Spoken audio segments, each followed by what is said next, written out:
에서요, 그 아내가 그놈의 양반이라고 하는 말이 선생님은 떠오르더라고요. 이제 비판과 풍자의 그 태도를 담고 있다는 거 알 수 있었겠죠? 자, 그럼 우리 문제 풀고요. 이제 오늘 공부 마무리하겠습니다. 개념책 41쪽에 실려 있는 문제들 선생님과 같이 풀어볼게요.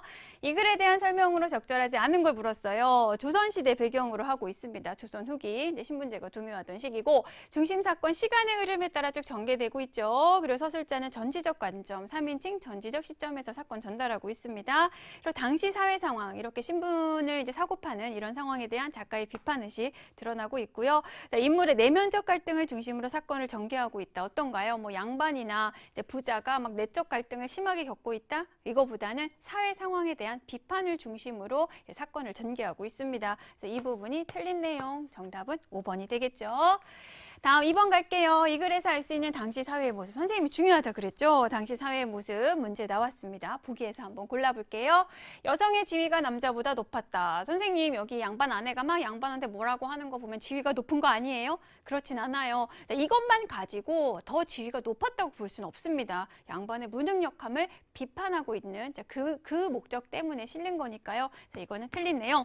네, 신분을 돈으로 사고 팔 수 있었다. 신분 실제 매매했습니다. 평민 부자하고 가난한 양반이. 그리고 가난한 사람에게 곡식을 빌려주는 제도, 환곡이라는 제도 있었습니다. 그리고 백성에 대한 관청의 횡포가 심하였다. 여러분 이거 잘 보셔야 돼요. 조선 후기에 백성들 많이 수탈했잖아요. 맞아요. 그런데 이 문제에서는 이 글에서 알 수 있는 당시 사회의 모습이라고 했어요. 자, 우리가 읽은 그 부분에는 자, 관청, 뭐 군수나 감사가 백성들을 괴롭히는 그런 내용은 없습니다. 그래서 이거는 답이 아니에요. 틀린 내용이에요. 그래서 정답은 니은과 디귿 2번이 답이 되겠습니다. 그래서 국어 문제 풀 때는 항상 해당 지문을 바탕으로 문제를 풀어야 한다는 거 잊지 마십시오.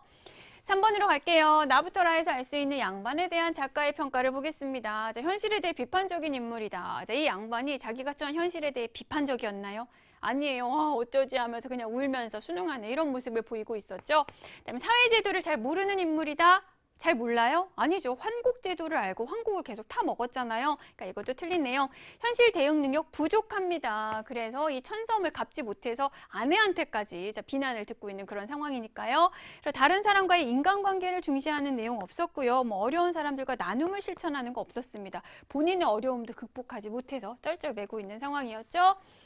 4번으로 갈게요. 다뤄볼 때 그의 아내의 역할로 적절한 것을 물었습니다. 자, 이 아내 아주 중요한 역할을 해요. 어떻게 보면 작가가 하고 싶은 말을 대변하고 있다고도 할 수 있죠. 자기 남편인 양반의 무능력함, 그리고 양반이라는 신분 자체에 대한 비판 있었습니다. 그래서 양반인 남편을 변호하고 지지하지 않았어요. 양반의 무능력한 모습에 대해 비판을 하는 중요한 역할을 하고 있었죠. 그래서 정답은 2번. 그리고 양반들 사이에 치열한 경쟁 나와 있지 않았고, 그리고 양반 사회가 뭐 비인간적이고 냉정하다 이런 내용 나오지 않았어요.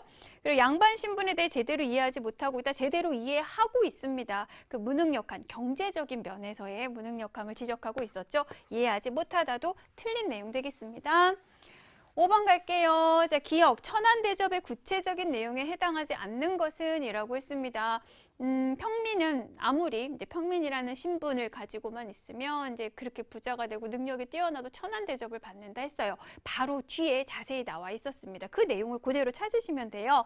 양반 보면 굽실거려야 한다 했고 양반 앞에 엎드려 절해야 한다고 했죠. 그리고 말이 있어도 네, 말을 타지 못한다 했고요. 양반의 환곡을 대신 갚아야 한다? 이런 내용은 없었어요. 자, 이 평민 부자가 자기가 양반이 되고 싶으니까 자, 환곡을 대신 갚아주고 양반 신분을 산 겁니다. 이해가 되시죠? 양반의 빚을 대신 갚아야 한다라는 그런 내용은 없어요. 그래서 4번이 정답이고 양반 앞에서는 숨소리도 조심해야 한다고 했죠. 다 있는 내용입니다. 천안대접 바로 뒤에 제시된 내용 가지고 문제 풀어주면 되고요. 자, 마지막 6번 갑니다. 네, 서술형 문제입니다. 보기를 바탕으로 할 때 이 글에서 부자를 통해 나타내고자 하는 바를 조건에 맞게 서술하라고 했어요. 그럼 작가가 부자를 통해 뭔가 이야기하고자 하는 바가 있었던 얘기죠. 자, 그 보기를 보면서 찾아보겠습니다. 조선 후기에는 신분 상승, 족보, 매매, 위조 이런 걸 통해서 양반의 수는 급격히 증가하고요. 일반 평민인 상민의 수는 줄어들게 되었다고 해요. 그래서 이는 당시 신분 제도의 모순을 알면서도 제도 자체를 바꾸는 바꾸려 하기보다는 신분 상승에 대한 개인적 욕구를 충족하려는 사람들이 많았다는 걸 의미해요. 자, 그럼 이런 부분을 보시면 떠오르는 인물이 맞아요. 이 문제에서 묻고 있는 부자입니다.